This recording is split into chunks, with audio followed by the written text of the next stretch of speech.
The rain tapped steadily against the floor-to-ceiling windows of my mother's coastal estate in Monterey, California, but the real storm raged inside the marble-floored dining room. "Congratulations, Mason," my mother said, sliding a thick envelope across the glass table to my younger half-brother. "You've earned this." Inside was everything: ownership of the house, control of the family foundation, the trust fund, all his. I sat stiffly across from them, 36 years old and suddenly feeling like the invisible child again. My hands trembled slightly under the table, fists curled in my lap. Mason wouldn't meet my eyes. He kept staring at the envelope like it might vanish. My stepfather swirled his wine, lips pressed into a smirk. Then my mother turned to me. "And you, Elise," she said coolly, "you were always too sensitive, too idealistic, not built for real life." It stung more than I expected. There were 5 of us there: my mother, Mason, my stepfather, the lawyer, and me. But I had never felt more isolated. She waved toward the man in the suit. "Let's finalize everything." "Mom," I said quietly. "Don't do this." She scoffed. "You walked away, Elise. Left the firm to go teach in rural Peru, remember? What did that get you? A tent and mosquito bites?" "You never asked why," I said. "Not once." "Because it didn't matter," she snapped. "Mason stayed. Mason proved himself." "No," I said calmly. "He played a role, one you desperately needed." My mother rolled her eyes. Then the attorney, Mr. Lancaster, a sharp-eyed man in his 60s, raised a hand. "Actually, before we proceed, there's a clause you should all be aware of." My mother blinked. "What clause?" He opened the folder, the one your late father added, quietly but legally binding. Mr. Lancaster looked my mother squarely in the eyes. "There's a sealed amendment to the trust. It was added 7 years ago, at the direct request of your late husband, Mr. Charles Renaud." My chest tightened. My grandfather. The only one who ever believed in me. The only one who told me I had more resilience in my silence than most had in their loudest speeches. "What amendment?" my mother snapped, her voice clipped with annoyance. Mr. Lancaster calmly removed a faded document from the leather folder. This was notarized during Mr. Renaud's final weeks. His instructions were explicit. It was to remain sealed unless an attempt was made to remove Elise from the succession line. Her expression cracked. "He had no such power." "He did," Mr. Lancaster said evenly. "He retained 52% controlling interest in the Renaud family trust until his passing, and that interest now has directives that supersede any recent motions." Mason stiffened.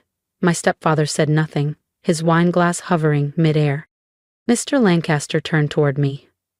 "Miss Elise, would you like to read it, or shall I?" I shook my head slightly. My eyes were on Mason's envelope, the same envelope meant to erase me. "Please read it." He unfolded the parchment slowly. "Should my granddaughter Elise Renaud ever be deemed unsuitable by her family, I hereby grant her full governance and voting rights over my share of the Renaud Trust and its subsidiaries.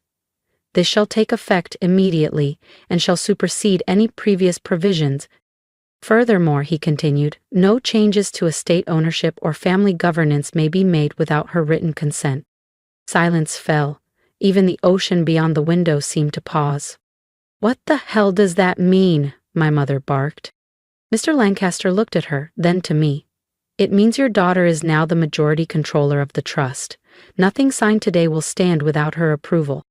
My mother stood abruptly, her chair scraping the marble floor. "She's unprepared. She has no experience with boardrooms or balance sheets." "Maybe not your kind," I said, standing too. "But I've led. I've protected. I've created things that lasted." I turned toward the attorney. "Let's proceed. We have work to do." Mason's eyes darted nervously. My stepfather looked away. My mother didn't sit down. Instead, she froze, as the gravity of power shifted away from her for the first time. She didn't speak, but the tension in her posture told me everything. And that's when I saw it. Something I never expected in her eyes. Fear. Not of me, but of what it meant to lose control. Real, quiet fear. I softened my voice. "You can sit, Mom. This isn't about revenge." All I ever wanted was a seat at the table, a voice, a chance. Still she didn't move. Then Mason broke. Wait, this isn't fair. Elise left. She went off to, what, build tiny houses? I built safe housing for domestic abuse survivors, I replied. I helped veterans rebuild their lives. I didn't run from this family. I ran toward something better. He scoffed. That's sweet and all, but that's not how you run Renaud Holdings. I smiled faintly. Maybe not. But it's how you rebuild its soul. If you felt that shift, the moment power returned to the one they tried to silence, don't forget to subscribe to the channel, because what Elise does next will not only redefine the legacy, it will challenge everything her family thought they controlled. I know enough, I said, meeting Mason's eyes, to know you've been funneling money through a consulting firm owned by your old fraternity brother in Nevada. His face went pale. My mother inhaled sharply. Elise, stop. This is family. Was it family? I asked, voice cracking slightly, when you stood by while I was cut out, when you praised Mason while ignoring every sacrifice I made for all of you? You never belong in this world, she murmured, eyes low. No, I said, nodding. You made that perfectly clear. But grandfather thought differently. Mr. Lancaster cleared his throat. Ms. Elise, your grandfather didn't just leave you voting shares, he left something else, meant to be opened at this exact time. He opened his briefcase and retrieved a weathered leather box. Inside was a gold-plated compass. Beneath it, a folded letter addressed to me, in my grandfather's graceful script. My fingers trembled as I unfolded it. My dearest Elise, if you're holding this, then your mother has done what I feared she might. Do not hate her. She was shaped by a world that taught her control is love. But you, my dear, were always different. Quiet strength, steady vision. You are the compass. Follow your own path and others will follow you. Grandfather. Tears brimmed, but I didn't let them fall. I looked up. Let's proceed. As I signed the acknowledgement of my controlling interest, my mother finally spoke. You think this makes you powerful? She said, her tone sharp. You think he gave this to you out of love? It was to spite me. I studied her, not as a daughter chasing approval, but as a woman seeing clearly. No, I replied. He gave it to me because he believed I'd build something lasting. And I walked out, decades of dismissal falling from my shoulders like dust. But peace didn't wait on the other side of that door. War did. Because power threatens those who've abused it. I had barely reached the corridor when I heard footsteps behind me. Elise, Mason called. I turned. His voice was casual, but his eyes weren't. They were calculating. You don't have to do this, he said. Do what? Shut me out. That's the next move, right? I haven't made any moves, I said evenly. I simply stood up. He smirked. You think signing some papers makes you a leader? You don't have the stomach for this. My heart beat fast, but I stood firm. I'm not here to prove myself to you. I'm here to lead with purpose, something this family's forgotten. He stepped closer, lowering his voice. 2 months, he said. You'll crawl back. This company isn't a school project, it's a battlefield. No, I said quietly. It's a platform. And I'll use it to elevate, not dominate. He turned and walked away, but his clenched fists told me everything. This wasn't defeat. It was preparation. And the days that followed proved it. The whispers began. Elise Renaud was back, and not as a visitor this time. Some called it hope. Others, a warning. I didn't fire anyone. I didn't call meetings. I listened. And what I discovered. Departments sabotaged each other, promotions given for obedience, not merit, exhaustion ignored. This wasn't a company. It was a kingdom, and Mason had been crowned by chaos. One afternoon, I walked into the break room. Conversation stopped. Please, I said gently, lifting my hand. You're on break. Sit. Eat. A custodian named Rosa slowly rose from her seat. We weren't allowed to sit if Mr. Mason walked in. I paused, then shook my head. That changes today. Her face softened in a way that broke my heart a little. She sat back down, and so did the rest. That night I stayed late. The building emptied out, but I stayed, alone under fluorescent lights, diving into the shadows Mason left behind. 3 budget discrepancies, 1 illegal contract with a shell vendor, and a list of 6 employees terminated after raising ethical concerns. This wasn't simple neglect. This was decay. If I didn't act fast, I wouldn't just inherit a mess, I'd be blamed when it collapsed. The next morning, Mason stormed into my office, a smug grin hidden behind his rage. He slapped a folder down on my desk. "So you want the CEO seat?" he hissed. "Let's see how long you last." I opened it. Screenshots, emails, photos, all falsified. "These are fake," I said, flipping through calmly. "Can you prove it?" he smirked. I met his eyes. "You're really willing to burn everything just to destroy me?" "I want what's mine," he said. "You were never supposed to be in this room." I stood, calm, firm. "I don't want a throne, Mason. I want to fix what you broke." He sneered. "You see healing. I see weakness." Then he turned and walked out, confident that I'd crumble. And that's when I understood. This wasn't sibling rivalry. This was war. But I had something Mason didn't. The truth. Still, within 48 hours, the headlines hit like hammers. New CEO tied to misused charity funds. Power struggle at Renaud Holdings. Elise Renaud, unqualified heir or silent saboteur. Didn't matter that none of it was real. The internet didn't wait for facts. My inbox blew up, shareholders panicked, my phone didn't stop buzzing. I'd barely begun and already the narrative was spinning out of control. I told myself to breathe, that the truth would hold. But alone that night, curled on the couch in my office, I cracked. Not dramatically, just quiet sobs into my sleeve. I wasn't crying because people believed the lies. I cried because, for a moment, I believed them too. Maybe I wasn't enough. Maybe my grandfather had been wrong. Then came a soft knock. I wiped my eyes, cleared my throat. "Come in." The door creaked open. Rosa stepped in with a paper cup of tea. "I thought you might need this."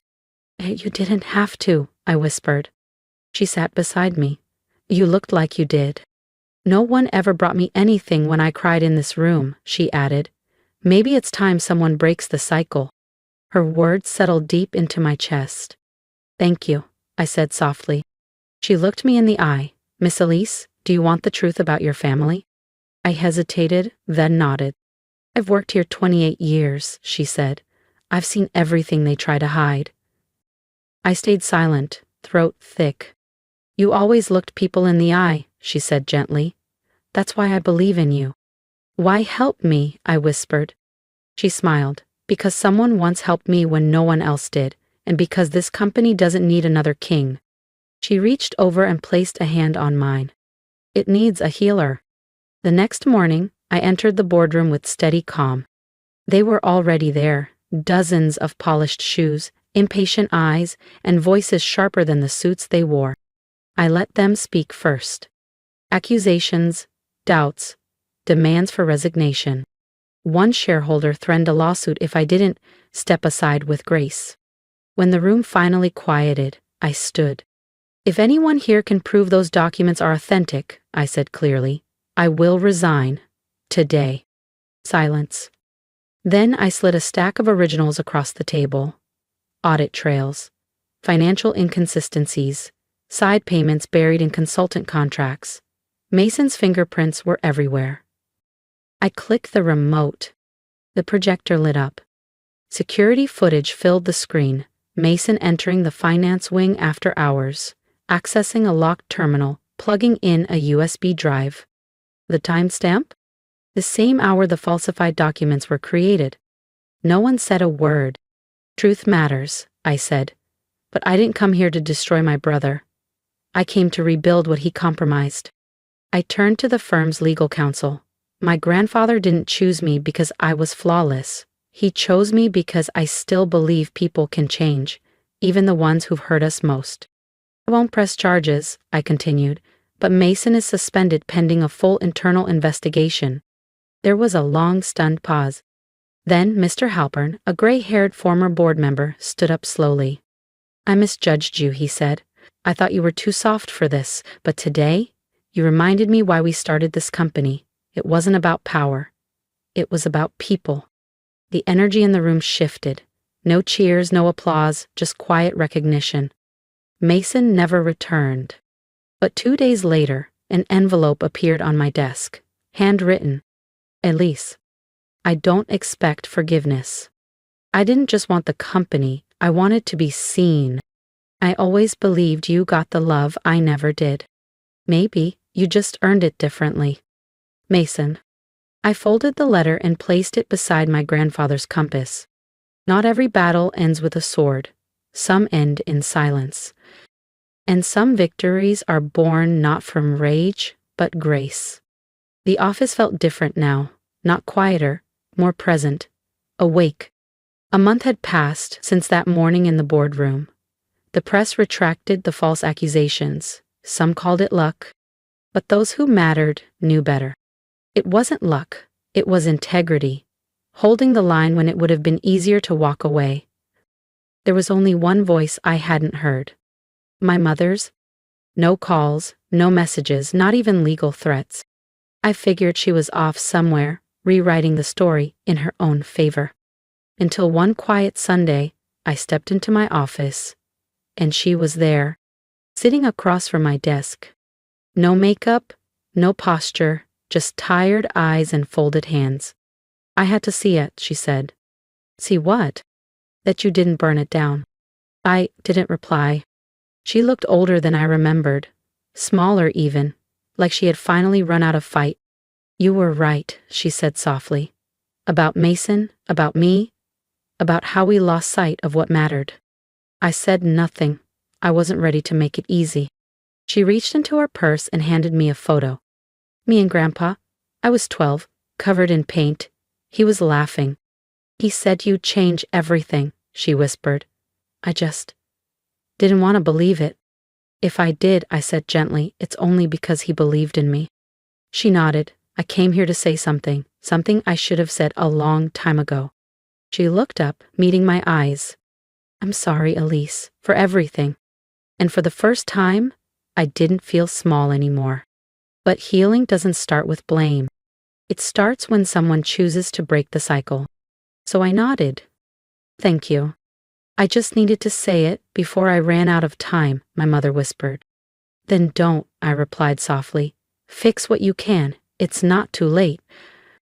She didn't answer, just gave me a long, quiet look and left. 2 weeks later, Rosa stepped into my office with a worn folder in her hands. What's this? I asked. A list of everyone your mother pushed out for speaking up, she said gently. Figured you'd want to know. I opened it, read every name. Then we sent out letters, each one a simple invitation to come back, no explanations needed. Not because I was trying to rewrite the past, but because legacy isn't about bloodlines. It's about what people feel when you leave the room. Months passed. Renar Holdings didn't become glitzier, but it grew warmer. Mason never returned, but we met for coffee once. No apologies, just quiet understanding. Maybe that was enough. My mother stayed distant, but one afternoon, a receipt arrived, a large donation, in my name, to the housing nonprofit where I once worked. No message, no name. Just her way of saying she was trying. And somehow that was enough. Because I didn't chase revenge. I earned something deeper. Peace, respect, a future that couldn't be taken. Now when I enter the boardroom, I don't hear whispers. I hear footsteps, of people who walk with me, not behind me. Because someone once said I was nothing. And I proved them wrong, without becoming them. If my story moved something in you, drop a comment. Tell me what part stayed with you. And if you're walking your own quiet road back to strength, subscribe. Because the world needs more voices like yours.